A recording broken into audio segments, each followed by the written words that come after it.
What's growing on, gardeners? On today's 2-minute garden tip, I'm going to show you a mistake you can't afford to make in your fall garden. All of the crops that I'm growing in my fall garden are tolerant to frost and freezes, and we have our first frost and possibly freeze of the season coming tonight.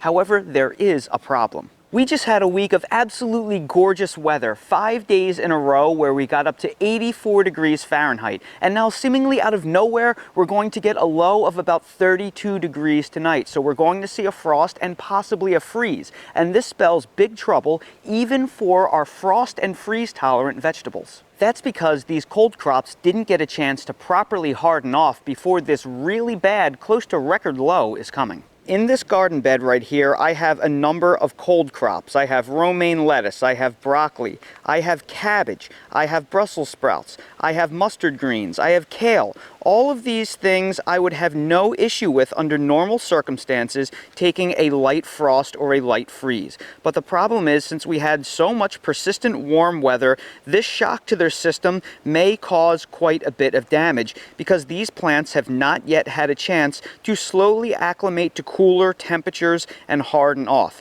So because we went from basically summer-like temperatures for a week to a sudden first frost and freeze like this, there's a good chance that these plants will take damage.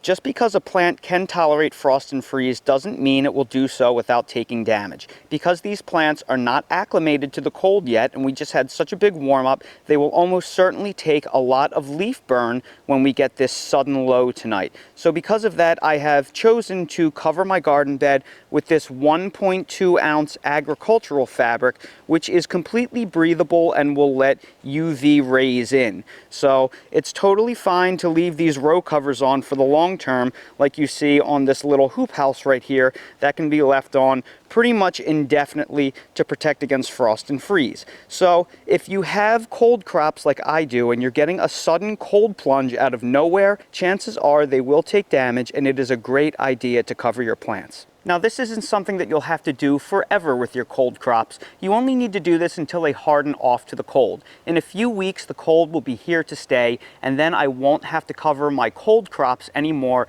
unless we get severe freezes down into the low 20s or colder. And that's today's 2-minute garden tip. If you're new to the channel, please consider subscribing and hitting the bell to receive new video notifications, and check out our Amazon storefront and spread shop in the video description for a list of the gardening products I use and awesome custom designed apparel and other gear. Your support is greatly appreciated.